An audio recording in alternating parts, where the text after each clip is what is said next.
Welcome to episode 275 of OTD, your daily dose of soccer history by 17-Laws Guy. It's August 2nd, 1952, Helsinki, Olympiastadion, Hungary against Yugoslavia, Olympic football final. In the 70th minute, Ferenc Puskás scores, and in the 88th minute, Zoltán Czibor scores. Hungary 2, Yugoslavia 0, Olympic gold. And the world now knows what Central Europe already knew. Hungary are not just good, they are different. The Magical Magyars have arrived. But how did we get here? Start before the war. Vienna, Budapest, Prague, the Danubian school. We've talked about this in episode 13, 52 and 84. Hugo Meisl, Jimmy Hogan, MTK, the Midropa Cup, Austria's Wunder Team, Sindelar, coffeehouse football, short passing, movement, and the idea that football could be argued into intelligence. That tradition survives the collapse of empires, and then survives war in altered form. After the Second World War, Hungary becomes a communist state, and football becomes a state project. This is where Gusztáv Sebes matters. Sebes is not just a coach, he's a political football thinker. He calls his idea socialist football, not because the ball reads theory, but because the team moves collectively. Everyone attacks, everyone defends. Position as starting points, not prison cells. The structure helps him. Kispest becomes Budapest Honvéd, the army club. The army can concentrate players. Puskás, Kocsis, Czibor, Bosik. The national team spine becomes a club spine too. MTK, under state patronage and new names, provides another tactical classroom, especially through Nando Hidekuti. Újpest is tied into the police/interior ministry world. Ferencváros is renamed Kininci. Hungarian football is full of politics, institutions, uniforms, and pressure. But it is also full of genius, and the style is ahead of its time. Gyula Grosics is not only a goalkeeper, he sweeps. Josef Bosik is not only a halfback, he dictates. Hidekuti and Peter Palotas can drop from the forward line. Puskás is not only a scorer, he is a commander with a left foot. Kocsis attacks the air like it belongs to him. Czibor gives the team width, chaos, and acceleration. It is almost total football before that phrase even exists. Not identical, but spiritually related. Space is not fixed. Roles are elastic. The ball is a trigger for movement. Now the results. In May 1950, Hungary lose 5-3 to Austria. That becomes the last official defeat before the Great Run. Then on June 4, 1950, as we covered in episode 216, Hungary beat Poland 5-2 in Warsaw. That is the beginning. From there, the official results keep coming.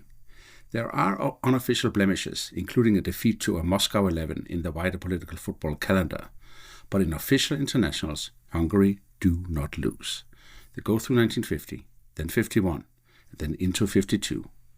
By the time Helsinki begins, this is no longer just a promising team. It's a system gathering evidence. And Olympic football is perfect for them, because after the war, the Olympics are trapped in amateurism. Western professional players are largely excluded, but communist Bloc countries use state amateurism. Their players are officially soldiers, factory workers, railwaymen, policemen, students, but in reality, they train like professionals. So Hungary can bring something very close to its real national team. The West often can't. And that is why Olympic football in this era leans east. Hungary in 52, the Soviet Union in 56, Yugoslavia in 60, Hungary again in 64 and 68, Poland in 72, East Germany in 76. This is not an accident. It's a rulebook meeting geopolitics. Now the tournament. Hungary start with Romania, tight, 2-1. Then Italy, 3-0, a serious result against a serious football country. Then Turkey, 7-1. Now the goals are flowing. Semi-final, Sweden, the defending Olympic champions from 1948. Hungary win 6-0. That is not a semi-final. That is an announcement. And the final opponent is not soft. Yugoslavia. They are also socialist, also serious, but they sit differently from Moscow. Tito had broken with Stalin in 1948, so Yugoslavia are not simply another Soviet satellite. They're independent, dangerous, technically strong, and politically charged. They had already lived through one of the wildest Olympic football stories, 5-5 against the Soviet Union after leading 5-1, then beating the USSR 3-1 in the replay. So this final is not Hungary against a background character. It is Hungary against Yugoslavia, one of Europe's best teams, in a match loaded with football and ideology. For 70 minutes, Yugoslavia hold. Then Puskás scores. Of course he does. Captain, left foot, timing, the man who bends the match toward himself. And near the end, Czibor makes it 2. Hungary 2, Yugoslavia 0. Olympic champions. But so what? Helsinki blows the lid off. People knew Hungary was strong, but Olympic gold gives the team a world stage and a medal. Now the Magical Magyars are not a Central European rumor. They are global football fact, and they keep proving it. In 1953, they win the Central European International Cup. They beat Italy 3-0 in Rome. Then comes November 25, 1953, Wembley. England have never lost at home to a team from outside the British Isles. But Hungary, they win 6-3, the match of the century. Hidecuti drops away from centre forward. England's defenders do not know whether to follow him or hold shape. Puskás drags the ball back and leaves Billy Wright sliding past history.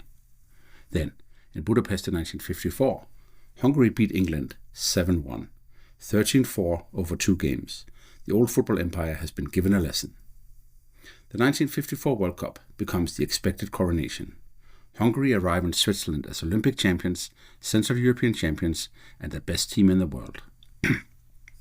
They beat South Korea 9-0, West Germany 8-3, Brazil 4-2 in the Battle of Bern, which we covered in episode 239, Uruguay 4-2 after extra time.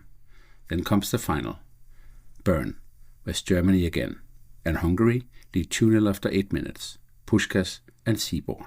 The crown is descending. But then it falls. West Germany come back and win 3-2. It's Das Wunder von Bern in episode 246. It's Hungary's only official defeat in the run from 1950 to that final. It's that one match that decides the World Cup. That's the cruelty. The team that changed football does not get the trophy that would have made the argument unanswerable. The team becomes myth because politics breaks it. Hungary is still brilliant after Bern. They keep winning. They score absurd numbers. But in 1956, everything changes. Defeats come. Sebes is removed. Then the Hungarian uprising. Soviet tanks. Honvéd are abroad for a European Cup tie against Athletic Bilbao. The home leg is moved to Meisl. We covered that in episode 50. The players do not all go back. Puskás eventually joins Real Madrid. Coxis and Czibor join Barcelona. Bosik returns. The golden team scatters. And Hungary do not defend the Olympic gold in Melbourne. We covered that Olympic Cold War turn in episode 24. The absence of Hungary in 1956 is part of the tragedy. The champions disappear before they can defend the crown. But the ideas do not disappear. Honvéd's 1954 match at Wolves helps provoke Gabriel Arnault's European Cup campaign, which we covered in episode 43. Gusztáv Sebes himself is part of the wider conversation around the tournament's formation. The European Cup becomes the club stage where many of these arguments travel. Puskás at Real Madrid, Coxis and Czibor at Barcelona. Hungarian ideas flowing west, and tactically, the Magyar inheritance keeps resurfacing. Not in one straight line. Football never works that neatly, but the family resemblance is there. Grosics and the sweeper keeper, Hidecuti and the false nine, rotations and positional exchange before total football. The idea that a forward can create space by leaving the place a defender expects him to be. Catenaccio answers space by controlling it. Dutch total football expands space by rotating through it. Guardiola ball treats space like a living map. Every time football asks players to move from roles into relationships, Hungary's shadow is somewhere nearby. And that is why August 2nd, 1952 matters. Not because Olympic gold is the whole story, because it is the unveiling, the medal before Wembley, the promise before Bern, the proof before the tragedy. Before we go, 3 things to take away from August 2nd, 1952. First, Hungary's Olympic gold was not a surprise explosion of talent. It was the product of Danubian football culture, state-backed organization, Honvéd and MTK as laboratories, and Sebes' collective idea.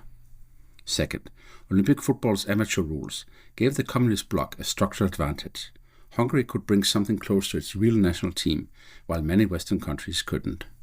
And third, the Magical Magyars disappeared as a team, but not as an influence. False nines, sweeper keepers, positional rotations, total football, and modern possession football all carry pieces of their inheritance. On this day 1952, Hungary beat Yugoslavia 2-0 in Helsinki. Puskás scored, Czibor scored, Hungary won Olympic gold, and the Magical Magyars stepped onto the world stage as one of the greatest teams football has ever seen. That's all for episode 275 of OTD, your daily dose of soccer history by 17 Lost Guy. You'll be amazed at how the podcast algorithm works. OTD gets pushed in front of new people when you subscribe, rate it 5 stars, or share it with your friends. It really helps. So thank you for doing that. Tomorrow, we go to August 3rd, 1928, when the row between FIFA and the Olympic movement over amateurs and professionals helps push football out of the 1932 Los Angeles Games. See you then.